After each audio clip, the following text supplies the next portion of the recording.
En el verano de 1968, estudiantes mexicanos toman las calles de la capital. Todos estábamos hasta la madre del señor presidente.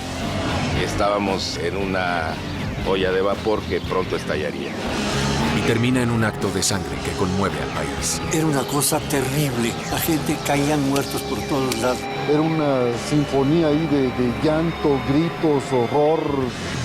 A quienes lo comparan con la matanza de Tiananmen. Jamás se los perdono. Jamás. 4 décadas después, muchas interrogantes siguen sin respuesta. ¿De dónde salieron esos francotiradores? ¿Quién los armó?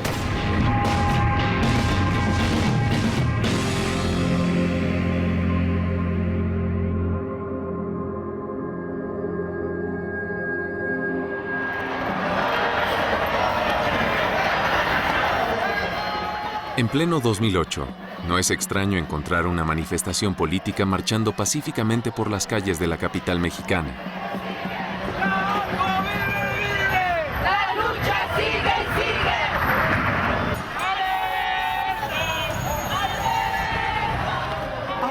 La policía mantiene distancia, sin interferir en el derecho ciudadano a manifestarse públicamente. Pero en México no siempre ha sido así. Y algunos de los que marchan hoy lo saben en carne propia. El profesor universitario Fausto Trejo y la ex líder estudiantil Mirtocleia González recuerdan los tiempos cuando las fuerzas del orden no se limitaban a mirar de lejos.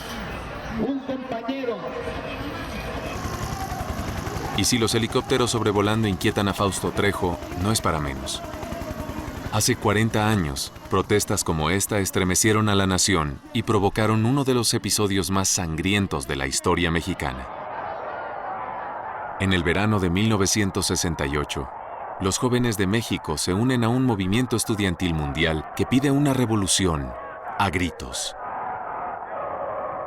Soñábamos, creo, en ese momento con que hubiera una gran rebelión juvenil que acabara con el autoritarismo.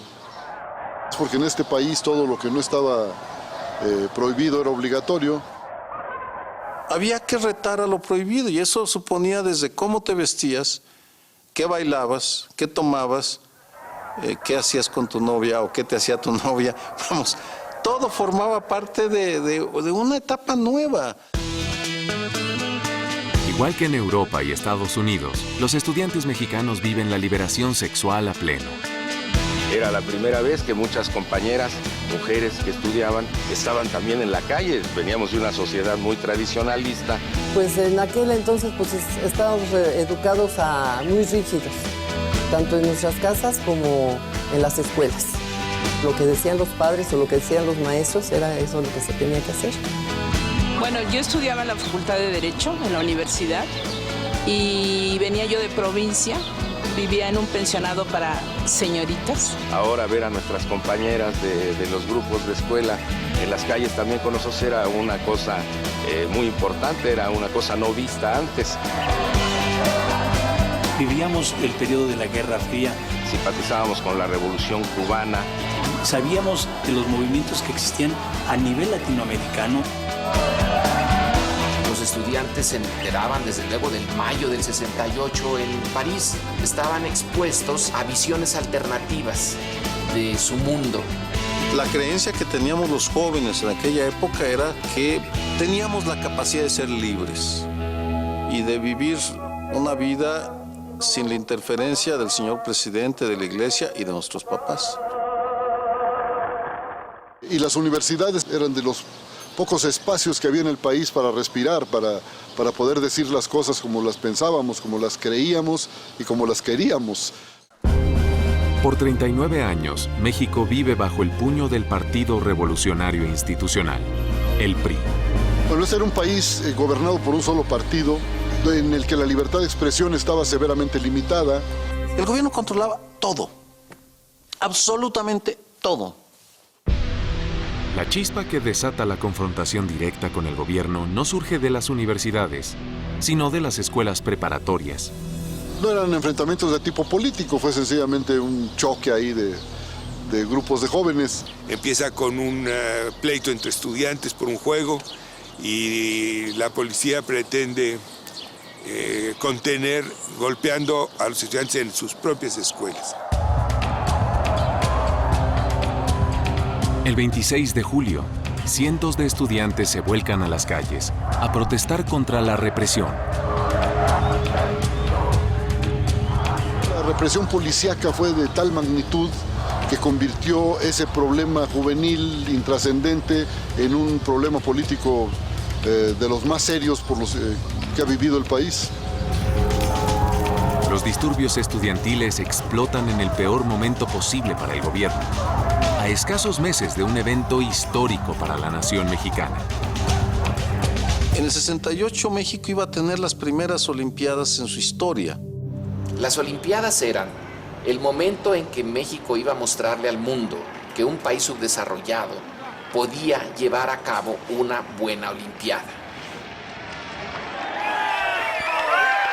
Para el presidente de la República era un momento en el cual él, su gobierno y México iban a estar en la vitrina de la atención mundial. Estaba orgullosísimo de su capacidad de administración, de organización, y unos estudiantes la iban a poner en duda. El secretario de Gobernación, Luis Echeverría Álvarez, encabeza un comité de seguridad para controlar la situación. Y el régimen crea un escuadrón militar especial llamado el Batallón Olimpia. El Batallón Olimpia era una unidad mixta del ejército para los Juegos Olímpicos, por eso se le llamaba Olimpia, para garantizar la seguridad en los Juegos Olímpicos. Y bueno, después se distorsiona, ¿no? Ese Batallón Olimpia, que después se transforma en un grupo de choque para mantener la protesta social y atacar el movimiento estudiantil. La represión del gobierno no se hace esperar. La ciudad de repente es un escenario de confrontaciones violentas con camiones incendiados y un descontrol absoluto. Entonces, a medida que se reprimía, en lugar de que nos frenáramos, pues nos daba mucho coraje, nos rebelábamos y pues se comenzó a armar un movimiento muchísimo más fuerte. Ya no eran solo los estudiantes, sino profesores, padres, madres, gente del pueblo. Lo que al inicio surge como una protesta espontánea, se convierte en un movimiento de resistencia organizado.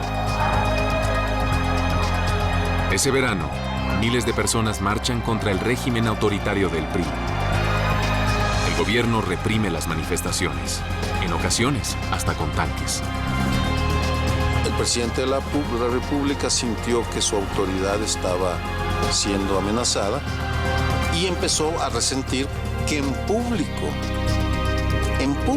los estudiantes le gritaran fascista, represor, y que insultaban al presidente, pues fue como una bocanada de aire fresco, porque todos estábamos hasta la madre del señor presidente. El presidente Díaz Ordaz para nosotros representaba lo más absurdo, lo más negativo, lo más obsoleto de una figura presidencial. Era un hombre muy, muy feo, con una gran dentadura, y le gritaban chango o sicón. En las marchas que se daban y que llegaban al Zócalo, mucha gente, en forma espontánea, lo que gritaba, sal al balcón hocicón, ¿verdad? Porque queríamos dialogar. Se quería una negociación pública con el presidente de la República. ¿Con quiénes? Con los estudiantes, que no era la iglesia, no era el gran capital, no era el ejército, eran quiénes. Así que el presidente obviamente no podía aceptar eso. Hemos sido tolerantes hasta excesos criticados, pero todo tiene un límite. No podemos permitir ya que se siga quebrantando irremisiblemente el orden jurídico como a los ojos de todo mundo ha venido sucediendo. El presidente Díaz Ordaz lanzó una serie de amenazas brutales en contra del movimiento. Lo que hace es recurrir de inmediato a la ocupación de la ciudad universitaria. El presidente ordena la detención de los líderes estudiantiles. optaron por ocupar el campus de la ciudad universitaria en la idea de que de ese modo acabarían con el movimiento. Yo estaba en la facultad y comencé a oír muchísimo ruido y es impresionante oír las botas de los militares cómo avanzan. Y hubo grandes batallas que se enfrentaron a balazos. Arrestan a más de 800 jóvenes, pero las principales figuras del movimiento logran escapar. A pocas semanas de los Juegos Olímpicos, el Distrito Federal parece estar bajo ley marcial. Estábamos en una olla de vapor que pronto estallaría.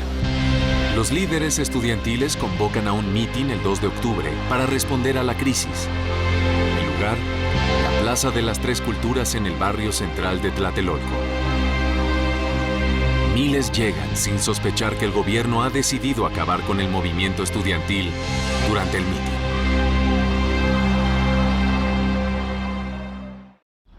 La Plaza de las Tres Culturas fue construida sobre las ruinas de la antigua ciudad azteca de Tlatelolco. Frente al sitio arqueológico está la iglesia colonial de Santiago. Detrás, una torre moderna ocupada por la Cancillería mexicana. El edificio Chihuahua cierra la plaza hacia el este. Es el lugar perfecto para una emboscada. La Plaza de las Tres Culturas es un lugar, es un anfiteatro natural. Está rodeado de edificios muy altos que ven a una gran plaza. El 2 de octubre de 1968, miles de personas llenan la explanada frente al edificio Chihuahua, ajenas a la confrontación que se avecina. Nosotros llegamos de la forma más inocente, con la manta de la Facultad de Derecho, y todavía llegamos temprano, puesto que nos ubicamos ahí enfrente. Vi que mucha gente estaba arribando a la plaza y en cosa de unos minutos la plaza estaba totalmente llena. Había de todo. Obreros, estudiantes, vecinos, había muchísima gente. Algunos manifestantes traen a sus hijos. Otros llegan con amigos. Yo iba con mi novia, con la prima de mi novia y el novio de la prima de mi novia. En la plaza efectivamente no se percibía los signos de peligro. Pero en las calles que rodean la plaza se movilizan varios escuadrones militares. Todo lo que nos llegaba, porque nos llegaban compañeros, el ejército está moviendo. Pero ¿cuántas mítines, cuántas manifestaciones no vimos la movilización del ejército? Muchas veces. Tlatelolco estaba rodeado de tanques, de camiones de policía, de camiones militares. Sabíamos que podía producirse algo, pero no creíamos que fueran a reprimir a una multitud inerme. Bueno, entonces el mitin empezó a transcurrir tal como estaba planeado, de manera normal. Los líderes hablan desde el tercer piso del edificio Chihuahua. Me dirigía a todos los de aquí de la plaza, ¿sí? En esta parte de aquí. Entonces empecé allá a anunciar al primer orador. Desde un punto estratégico en el techo de la iglesia, una figura solitaria vigila el mitin. Empezaron a volar unos helicópteros sobre la plaza y los ruidos de las aspas de los helicópteros suenan como ametralladoras. Aparece el maldito helicóptero que lanza una luz verde más o menos a esa altura. A aquella altura de la iglesia empezó a caer una luz verde. Cuando yo vi las luces de Bengala, yo dije, pues, ¿qué onda, no? O sea, uno no sabe que es una señal de atacar. Y de repente algo como una corriente eléctrica recorrió a la gente. Y los líderes de ese momento, el líder que estaba hablando dijo, no pasa nada, calma, no pasa nada. Y entonces empiezan los primeros disparos. Tratamos de correr hacia la salida que da a la iglesia y nos llevaría hacia el sur de la plaza, pero ya venían los soldados cargando hacia nosotros. Los soldados avanzan a trote entre las ruinas aztecas. El avance de los soldados bloquea 2 de las salidas de la plaza, forzando a los manifestantes a correr en una sola dirección.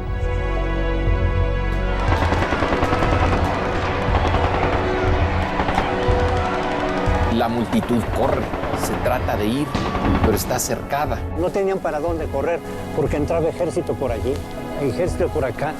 Venían con el marrazo, la bayoneta puesta en la punta de los fusiles. De las azoteas del edificio Chihuahua aparecieron bastantes metralletas a dispararle al contingente que estábamos aquí. Pues era un correr para todos lados. Y nosotros gritando, no corras, son de salva. Nos asomamos y pues ¿cuál? Pues, se caían.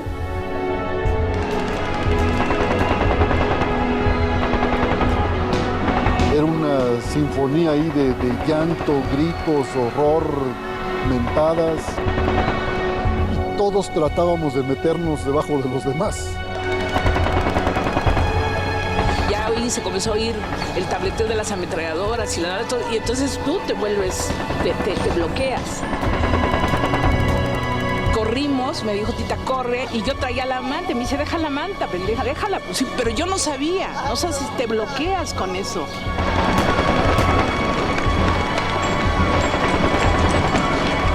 Era una cosa terrible, era una cosa que la gente corría para todos lados, la gente caía muertos por todos lados, la gente tropezaba con los muertos. Yo quedé precisamente allí, abajo de esa asta, no me pude levantar, las piernas se me doblaban. Y un muchacho, más o menos como de tu edad, más o menos, se acerca y me dice, maestro, vámonos, porque si lo ven lo matan. Yo recuerdo que estaba encima de otros cuerpos, que yo mismo tenía encima a otra gente. Recuerdo perfectamente que tenía yo la corva de una chica en mi cuello, que me impedía pues levantarme. Y así estábamos todos, algunos heridos, muertos.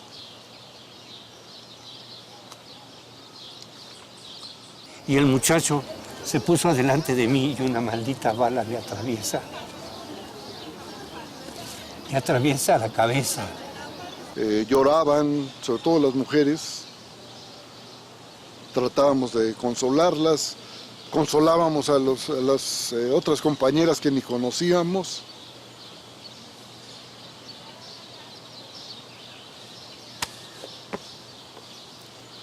No sé si el balazo venía de allá o venía de aquí, no me di cuenta, o de allá. El hecho es que aquí cayó, aquí.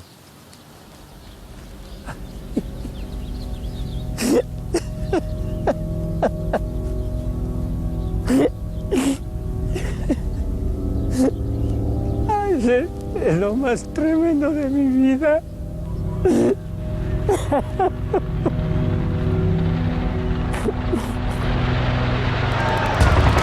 Los soldados también son víctimas de los disparos provenientes del edificio Chihuahua y otros puntos altos de la plaza. Y devuelven el fuego.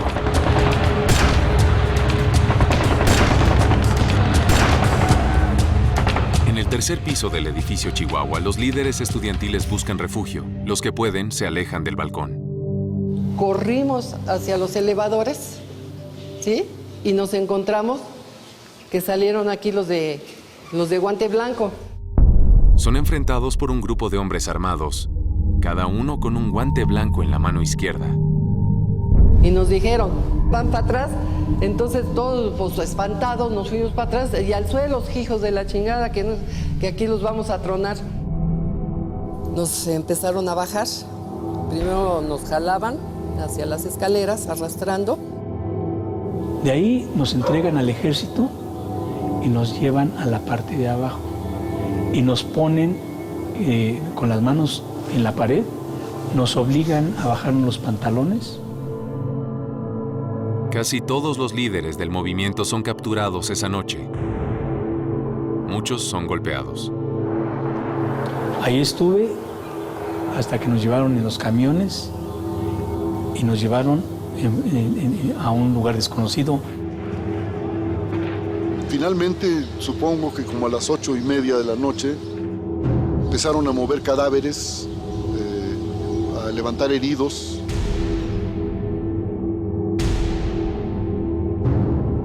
La morgue local se llena de cuerpos, entre ellos, mujeres y niños.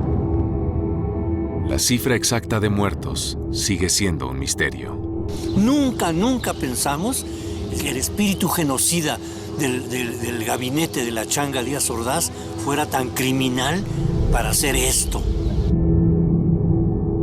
No esperábamos esto, no lo esperábamos. Al día siguiente de la masacre, el ejército acordona la Plaza de las Tres Culturas y el gobierno hace pública la versión oficial de lo sucedido. Cierran la plaza, reúnen los cadáveres, se los llevan, lavan la plaza y sueltan la versión pública de que había sido un enfrentamiento entre estudiantes y ejército y policía. Según el gobierno, los agitadores infiltrados entre los estudiantes dispararon primero. El presidente Díaz Ordaz repetiría esta misma historia hasta el día de su muerte, 11 años después. Desde la azotea del edificio Chihuahua, de allá dispararon perversamente contra los soldados y contra sus propios compañeros, o por el nerviosismo del momento y su falta de práctica en el manejo de las armas que ellos habían conseguido o que a ellos les habían dado, no pudieron controlar los disparos y no solamente hirieron y lesionaron a soldados, sino también a sus propios compañeros. El saldo oficial de muertos es 29, pero reportes de cientos de víctimas persisten hasta hoy. Desaparecieron cientos de cadáveres. Hacemos la cuenta de los muertos por los camiones que cargaron, 70 y tantos camiones que cargaron cadáveres para llevarlos, irlos a tirar al mar o irlos a incinerar en el campo militar número 1. El mito es que fueron cientos o miles los muertos. El mito es que el ejército los desapareció. Si los hubieran desaparecido, ¿dónde están las familias de los desaparecidos? ¿Dónde estarían esos familiares que dijeran: mi pariente fue a esa manifestación y ya nunca regresó y no hemos vuelto a saber de él? Está desaparecido. No hay un solo familiar, no hay una sola persona, una. A pesar de las protestas exigiendo la verdad, nadie puede establecer un número confiable de desaparecidos. Pero se sabe que más de 2,000 estudiantes, profesores y otros civiles fueron transportados esa noche a centros de detención.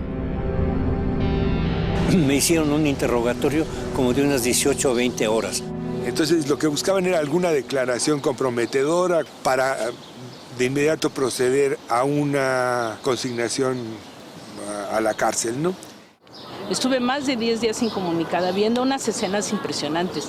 Ahí estaba lleno de preparatorianos, de chicos de preparatoria. Y verdaderamente los torturaban, y los torturaban horrible. Y esa era una tortura psicológica que ejercen en ti. ¿Por qué me obligaban a ver a mí como torturaban a los muchachos? Me dijeron, pues ahora sí, te vamos a tener que fusilar si no hablas. Bueno, ¿y qué voy a decir? Pues, ¿qué hicimos? ¿De qué se me acusa?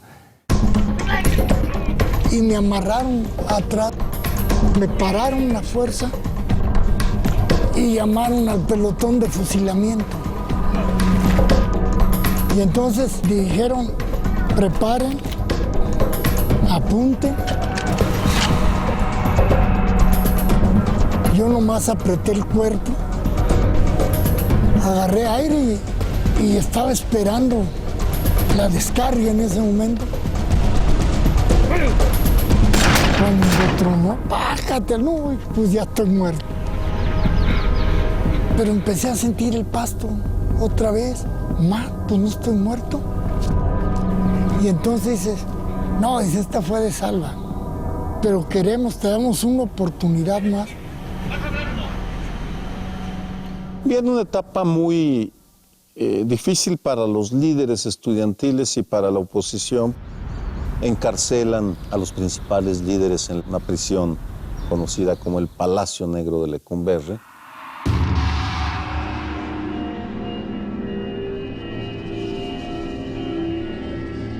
Ahí estaba mi celda. Este es el lugar donde el gobierno de México ocultó la infamia. Este era un pasillo. Aquí así estaba ya la propiamente celda.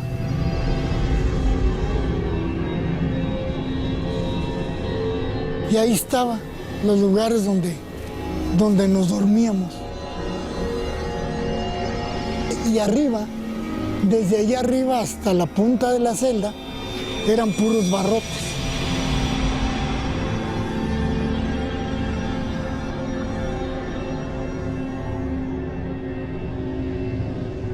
Y permanecimos en el bote casi 3 años, ¿no? Lecumberri era una cloaca, una cosa horrible. Yo no podía creer que yo, un estudiante de buena familia, entre comillas, pudiera estar en una prisión de presas comunes, como si fuéramos viles delincuentes. Nos trataron como delincuentes. Y esos son los delitos de las autoridades que nunca se van a pagar. Jamás se los perdono, jamás. Los días previos a los Juegos Olímpicos, el régimen continúa la persecución a disidentes. Gustavo Díaz Ordaz se endurece, su gobierno se endurece terriblemente. No se acepta la mínima crítica. Es que se trataba de dar un escarmiento, ¿no? De decir, ahora sí ya se acabó esto, ¿no? No bastaba con la ocupación de las escuelas, no bastaba con tener al ejército en las calles, había también que infundirnos miedo, infundirle miedo a la sociedad, y yo creo que en buena medida lo lograron. Lo que el gobierno quería era detener a los estudiantes, a los líderes estudiantiles y acabar con el movimiento por la fuerza para lograr que las Olimpiadas se celebraran en paz. Tuvieron éxito, porque fue tal el shock que las Olimpiadas se pudieron llevar en santa paz. Los líderes que no están en prisión se esconden. El movimiento estudiantil llega a su fin. La mayoría se desmoviliza, es lo que quería el gobierno, y los más radicales se van a la guerrilla urbana. México entra en un periodo de guerra sucia.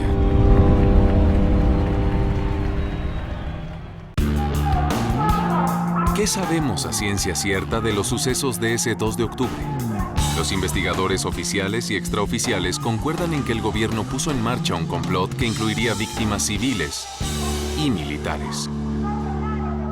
Cuando Gustavo Díaz Ordaz decide, y eso ya está documentado, que va a acabar con el movimiento, lo que él hizo fue tenderle una trampa a su propio ejército.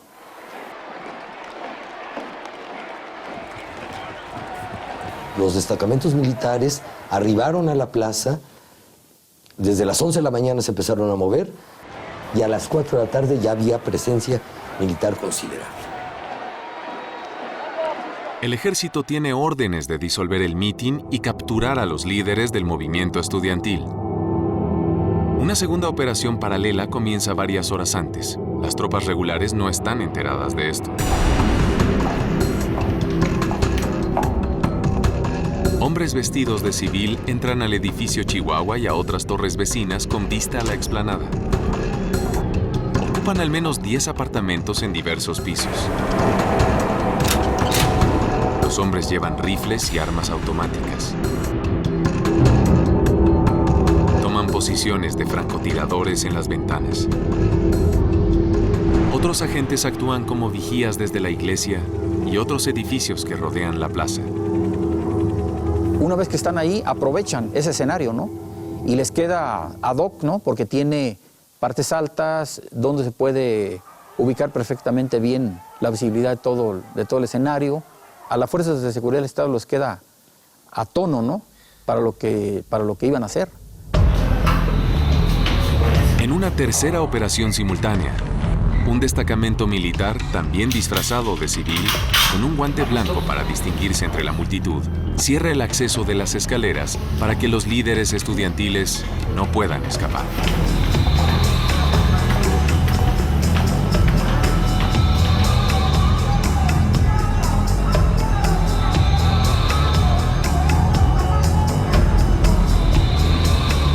En los departamentos, los francotiradores esperan a que el helicóptero suelte las bengalas y abren fuego.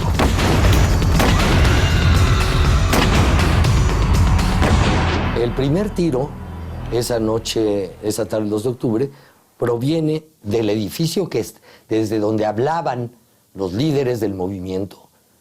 Desde ahí tuvieron que hacer el disparo claro para justificar que la agresión venía de ahí. El que hubiera una manifestación no era suficiente para matarlos. Había que tener algo de violencia del otro lado para poder justificar la violencia del gobierno. Sabemos que hubo disparos desde la torre de la Cancillería y desde otros distintos edificios, además del Chihuahua. Uno de los primeros en caer fue el general que mandaba la tropa y se rompen las líneas de mando y viene el caos. Entonces ahí es claro, ¿no?, que hay una confusión. Es una confusión creada, pero los que están ahí en el escenario no saben qué está pasando. Una parte del ejército no sabía que eran otros oficiales los que estaban disparándoles. Los que estaban abajo no sabían qué estaba pasando. Hubo un descontrol total. Una situación de esas se sale de control como se salió y la autoridad no la puede controlar. La intención fue provocar que la fuerza enorme del ejército se desatara. Lograr quitarle el seguro a los fusiles y que empezaran a disparar. Ahora sí ya. El ejército entonces abastece las armas atrás de muros, hincados, en fin, disparando a las alturas, disparando a los francotiradores. En el caos, en la masacre, los testimonios que reuní mostraban que el ejército se comportaba de manera diferente.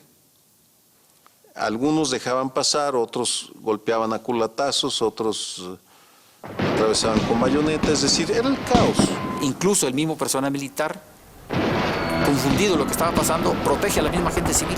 Se suponía que llegaban a agredirnos, pero empezó la balacera y nos gritaban que nos tiráramos al suelo. Al suelo, y empezaron a jalar gente y la golpeaban con el fusil para que se tirara al suelo. Esos soldados que nos protegieron merecen todo nuestro respeto. Es un gesto de solidaridad humana que yo no dejo de agradecer. Los soldados no eran los que le disparaban a la gente no huía de los soldados, huía de los francotiradores. ¿Quiénes eran los misteriosos francotiradores? ¿De dónde salieron esos francotiradores? ¿Quién los armó? ¿Quién los pudo poner en la plaza cuando la plaza había estado resguardada 24 horas antes? Décadas más tarde, se responden algunas de estas preguntas. No fue el ejército mexicano quien inicia la masacre en Tlatelolco. Los responsables de lo sucedido en Tlatelolco fueron los francotiradores, que dispararon primero sobre el ejército y a la multitud. El gobierno insiste que los francotiradores son miembros armados del movimiento estudiantil. Los medios de aquel entonces simplemente repiten la versión oficial o dejan el misterio sin resolver.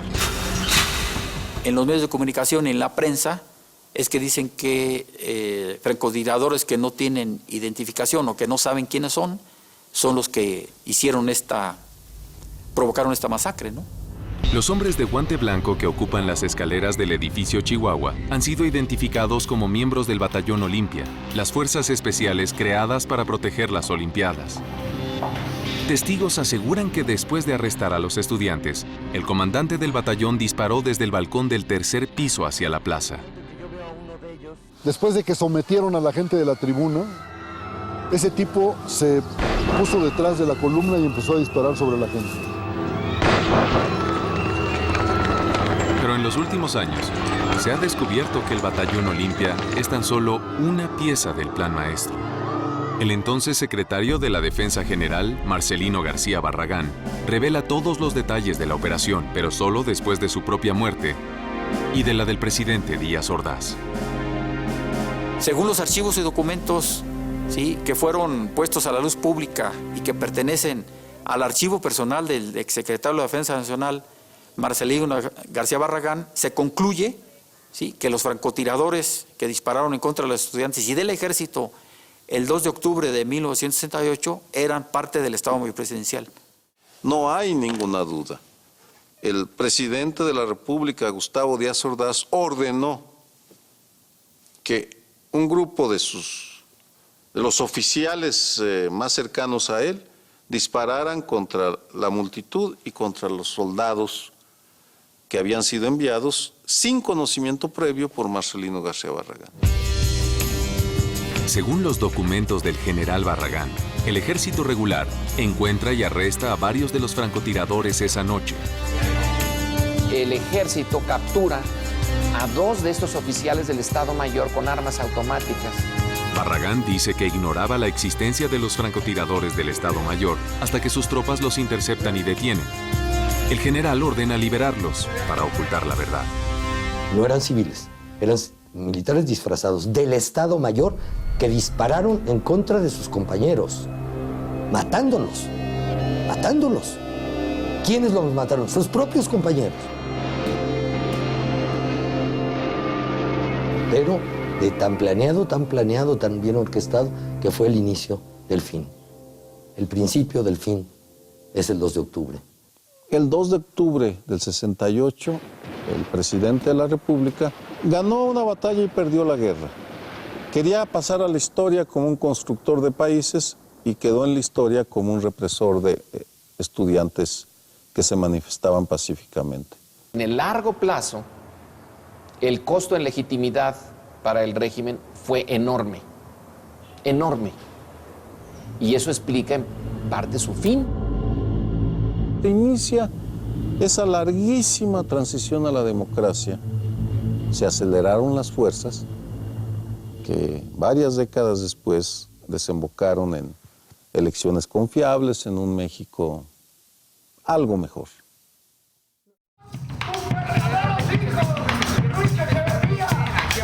«40 años después de la masacre en Tlatelolco, miembros del movimiento estudiantil del 68 aún piden castigo para los responsables.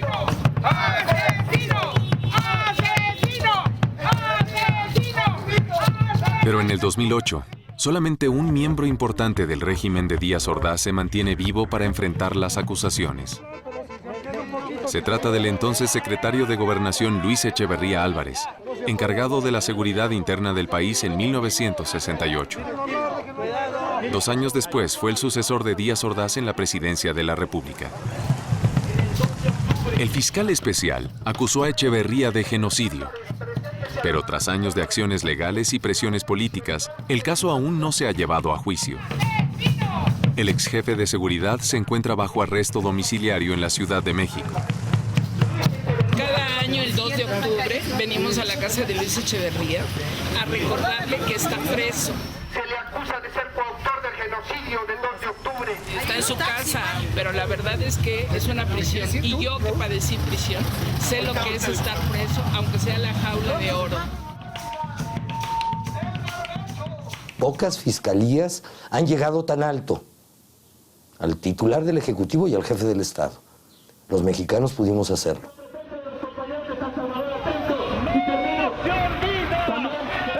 Los sobrevivientes de la masacre siguen reclamando justicia, pero muchos han perdido la esperanza.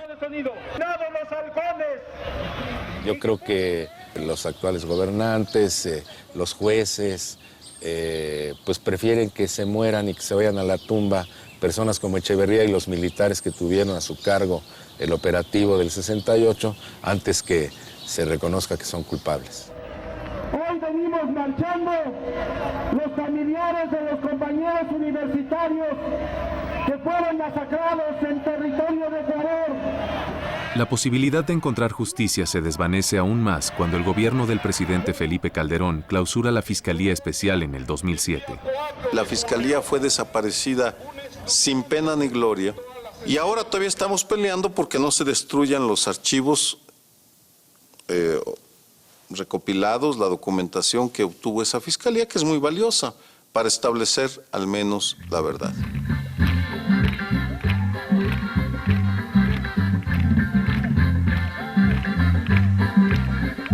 Hoy en día, la Plaza de las Tres Culturas ha dejado de ser un centro de manifestaciones políticas. La explanada frente al edificio Chihuahua es un área de recreo para los vecinos de Tlatelolco. Pero también sigue siendo un lugar para contemplar el pasado turbulento de México. Fausto Trejo regresa a Tlatelolco, invitado a compartir sus recuerdos con grupos que visitan un memorial a las víctimas del 68. Hoy habla con un grupo de estudiantes de preparatoria. Trejo considera esencial que las nuevas generaciones entiendan el alto precio que otros pagaron por las libertades políticas de hoy. Esto se está llevando a cabo con los estudiantes para que ellos en carne propia vivan y vean lo que sucedió. Luego, el grupo conmemora a las víctimas de Tlatelolco con una pequeña ceremonia. Mis compañeros no están ni muertos ni olvidados. No ha sido en balde nuestras luchas. La historia está llena de tragedias, pero la historia está llena de enseñanzas. La historia está llena de ejemplos. La historia está llena de paradigmas. Por eso digo que 2 de octubre es una gran enseñanza. Para algunos, Tlatelolco simboliza los grandes avances que ha dado México desde 1968. En México fue un parteaguas auténticamente. Cambió la mentalidad de muchos. Creo que desenmascararon la verdadera naturaleza política, la hipocresía, la falsedad de esa pseudodemocracia que se decía heredera de una revolución social, pero que ya no lo era más. Para otros, representa las huellas de un pasado sin resolver. El que no sepamos exactamente qué sucedió ni se haya llevado ante la justicia a nadie, Tlatelolco sigue siendo el paradigma, el símbolo, el recordatorio que México es el paraíso de la impunidad.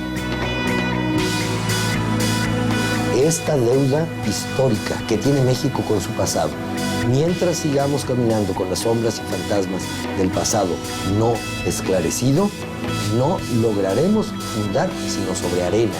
Eso que lo entiendan aquí y ahora los que gobiernan nuestros países.